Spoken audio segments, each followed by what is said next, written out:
क्या होगा? सब अंदर है। जब परमात्मा अंदर है तो ज्ञान विज्ञान सब अंदर है, और अंदर के ही ज्ञान से माया का नाश होता है, बाहरी ज्ञान से नहीं। दीपक जी दिल्ली से। राधे राधे महाराज जी। महाराज जी मेरा प्रश्न है कि एकोहम बहुश्यामा का सूत्र जो कहा जाता है, ब्रह्म के भीतर संकल्प हुआ कि एक से अनेक होने का, परंतु आत्मा परमात्मा अखंड होने के बाद भी अलग अलग देह में परिवर्तित, वो ब्रह्म कैसे होता है महाराज जी? वो एक ब्रह्म ही हम जीवों के रूप में परिवर्तित होने के बाद भी अकेला कैसे बच जाता है? जैसे 1000 घड़े रखे हों और उसमें 1000 सूर्य का प्रतिबिंब पड़ रहा हो, तो सूर्य 1000 हो गए क्या? ये तो घड़े हैं, पांचभौतिक घड़े हैं, इनमें उसका तेज पड़ रहा है, प्रकाश पड़ रहा है, उसी ब्रह्म का प्रकाश है, उसी से सब संचलित चैतन्य हो रहे हैं। तो ब्रह्म करोड़ों अरबों थोड़ी हो गया, ब्रह्म तो एक ही है। उसी के बिजली एक है ना, पूरे भारत में फैली हुई है, गांव गांव में फैली हुई, तो उसका प्रभाव अलग अलग है। हीटर में गर्म है, फ्रिज में ठंडा है, वो पंखे में वायु देती है, हाइड्रोजन में लाइट देती है, मशीनों का काम चल रहा है। तो बिजली कितने कार्य हैं, बिजली के कार्य देखो तो कितने हैं, और बिजली तो एक ही है ना। जो बिजली यहाँ चल रही है, दिल्ली में चल रही है, बंबई में चल रही है, कलकत्ता में चल रही है, बिजली तो एक ही है ना। आप बिजली दो तो नहीं कह सकते ना, समझ रहे हो ना। अब चूंकि ये प्राकृतिक वस्तु है, ये पर ब्रह्म से उदाहरण नहीं बनता, ये प्राकृतिक वस्तु है, और वो चिदानंद है परमात्मा, तो उदाहरण बनता नहीं। लेकिन समझाने के लिए ऐसे ही परमात्मा एक है, वो अनेक रूपों में भास रहा है। भासना माने है नहीं, पर दिखाई दे रहा है। जैसे एक कांच का मंदिर हो और अलग अलग कांच हो, कांच का अलग अलग प्रभाव नहीं होता। कोई सेम टू सेम चेहरा दिखाई देगा, और किसी में भयावना दिखाई देगा, किसी में लुभावना दिखाई देगा, किसी में टेढ़ा दिखाई देगा। लेकिन एक आप खड़े हो तो आपके कितने रूप हो जाएंगे? अगर शीशे के मंदिर में हो तो स्व प्रतिबिंब विभ्रमा, जैसे अपने प्रतिबिंब से कोई खेलता है, तो ऐसे ही भगवान चराचर जगत में एक है, अनेक रूपों में खेल रहे हैं।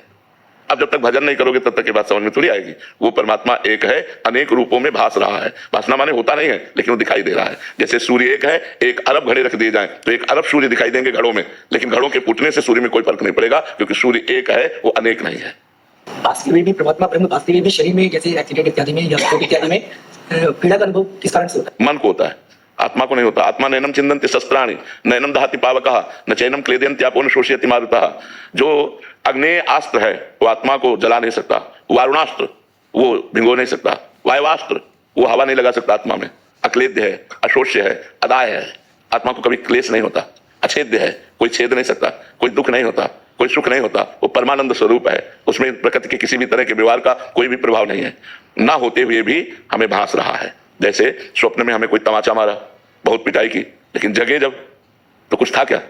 लेकिन स्वप्न में वैसे ही पीड़ा हो रही थी ना, स्वप्न में वैसे ही पीड़ा हो रही थी ना, और जब जगे तो बिल्कुल कुछ नहीं था। ऐसे ही अभी हम अज्ञान की धरा में शरीराभिमानी जीव कहलाते हैं। तो शरीराभिमान के कारण हमें भूख प्यास दुख सुख लाभ हानि, देखना सुनना बोलना, ये सब अपने में लगता है, जबकि अपने में नहीं है। देखना नेत्रेंद्रिय का कार्य है, सुनना श्रवणेंद्रिय का कार्य है, भूख प्यास लगना प्राणों का कार्य है। अलग अलग इंद्रियों के अलग अलग कार्यों को हमने अपने में आरोपित कर दिया, इसीलिए हमें दुख सुख का अनुभव होता है। जैसे ब्रह्म बुद्धि संत, जैसे आप भगवान श्री, उन्हें क्या शरीर की पीड़ा आभास मात्र? शरीर की पीड़ा होती है, पर दुख नहीं होता। शरीर की पीड़ा होती है, जैसे आप चाटा मारे तो लगेगा कि चाटा मारा अपने शरीर में, लेकिन उसका दुख नहीं होगा, पीड़ा होगी उसकी। तो बुद्धि मात्र आभास के कारण ये कैसे शरीर में पीड़ा होती है, चेतना के न होने के बावजूद? नहीं, चेतना क्यों? चेतना उसकी लुप्त हो गई क्या? चेतना तो उसकी है ही, आम खत्म हो गया है। चेतना शून्य थोड़ी हो गया है। चेतना तो है, भूख लगेगी तो मांग के खाएगा, ब्रह्मबोध हो गया है, भूख लगेगी तो मांग के खाएगा, सोच लगेगी तो सोच जाएगा, लघु शंका लगेगी तो शरीर की क्रियाएं हो रही, लेकिन करता नहीं रहा, अहंकार नहीं रहा, करता अहंकार नहीं रहा। कई दिन का भूखा है तो व्याकुलता पूर्वक भोजन पाते नजर आएगा। ये प्राणों का धर्म है, उसका धर्म नहीं है। वो इन सब धर्मों का दृष्टा है, साक्षी है। तो जैसे चाटा लगा शरीर में तो पता है चाटा लगा है शरीर में, लेकिन क्यों लगा इस बात का दुख नहीं है, व्यथा नहीं है, उसको व्यथा नहीं होती। जैसे पीड़ा है, बुखार है, परेशानियां है, लेकिन परेशानियां हैं पर उसका दुख नहीं है। अगर उसका दुख हो तो हम आप लोगों से वार्ता नहीं कर सकते, हम व्यथित हो जाएं उसमें, लेकिन व्यथा नहीं है, बिल्कुल व्यथा रहित भगवान की कृपा से है। तो ऐसा नहीं होता कि पीड़ा नहीं होती, लेकिन उसकी व्यथा नहीं है। क्यों? जैसे अपनी जबान दांतों से कट जाए तो लगे ना पीड़ा, लेकिन आपको दुख तो नहीं होगा ना। यूपीएससी की तैयारी करनी है तो करंट अफेयर्स करने ही पड़ेंगे। करंट अफेयर्स करे बिना यूपीएससी आप क्लियर नहीं कर सकते। करंट अफेयर्स नहीं होगा ना, पीड़ा होगी पर दुख नहीं होगा। क्यों? अपनी ही दांत से आप फिसल के गिर गए, आपको चोट लगी, लेकिन आपको दुख नहीं होगा।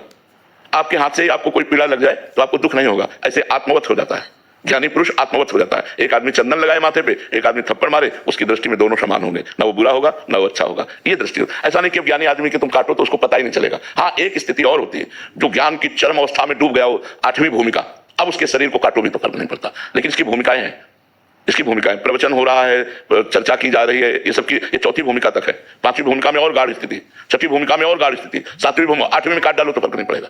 काट डालो तो जैसे मुर्दे को कोई फर्क नहीं पड़ता, ऐसे उसको भी कोई फर्क नहीं पड़ता। मुंह में पत्थर का टुकड़ा डाल करके भगवान ऋषभदेव ज्वाला में जल गए। जब अवधूत चर्या दिखाई तो 8वीं भूमिका का जब दर्शन कराया तो मुख में पत्थर का टुकड़ा डाल करके और दावाग्नि में, जंगल की दावाग्नि में प्रवेश कर गए और जल गए, भस्म हो गए स्वतः। तो ऐसी वो स्थिति होती है कि शरीर से राग खत्म हो जाता है। 4थी से शरीर राग धीरे धीरे धीरे धीरे धीरे, पर वो चेतना रहती है। जैसे स्वप्न में जगे तो लगा तो झूठा है पर पूरी याद बनी रहती है, पूरा उसका प्रभाव बना रहता है, और जैसे जैसे दूरी होती चली जाएगी, 4 घंटा व्यतीत हो गए, 6 घंटा व्यतीत हो गए, वैसे वो विस्मृत होता चला जाएगा। ऐसे ब्रह्मबोध तो हुआ पर संसार का ज्ञान है। अब जैसे जैसे ब्रह्मबोध की गाढ़ अवस्था होती चली जाएगी वैसे संसार भूलता चला जाएगा, उसकी अवधि होती है, समय ऐसे पार होना चाहिए। ये थोड़ी कि ब्रह्मबोध हो गया तुरंत सब भूल गया, उसको काट डालो तो कोई फर्क नहीं, ऐसा नहीं, उसकी भूमिकाएं होती है। नरेश कुमार मल्होत्रा जी, राधे राधे महाराज जी। महाराज जी आप कह रहे हैं कि आप न्यायाधीश पद पे